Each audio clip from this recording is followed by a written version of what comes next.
শুনুন হুজুর, আপনাকে শতদিন বলেছি 12-13 বছর মাদ্রাসায় পড়ে কি করলেন জাতির উপকার? 12-13 বছর মাদ্রাসায় পড়ে জাতির কি উপকার করলেন? 12-13 বছর মাদ্রাসায় পড়ে জাতির কি উপকার করলেন?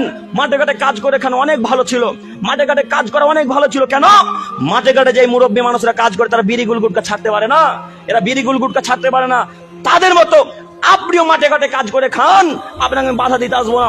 আপনি একজন আলেম মানুষ, আপনার পকেটে জর্দাপান থাকবে মানে? আপনি একজন আলেম মানুষ, আপনার পকেটে বিড়ি গুল গুটকা থাকবে মানে? আপনার পকেটে গুল কেন থাকবে? হুজুর খাইনি যে এই জন্য মাকরু বলেছে। শোনো মুরব্বী সাহেব, শুনুন মুরব্বী সাহেব, যুবক ভাই তুমি শোনো, মাকরু নয়, বিড়ি খাওয়া একেবারেই হারাম, টোটালি হারাম, পুরোপুরি হারাম। আবারও আপনাদের এই গ্রামে বলে গেলাম, মালতীপুরে এমন কোন মায়ের বুকের, এমন কোন মায়ের বেটার ক্ষমতা হয়নি বলতে পারে বিড়ি খাওয়া মাকরু। বলে না কেন? ওকে মালতীপুরে কবর দিয়ে চলে যাব, হাদিস কোরআন দিয়ে। বলে না কেন যে মাকরু?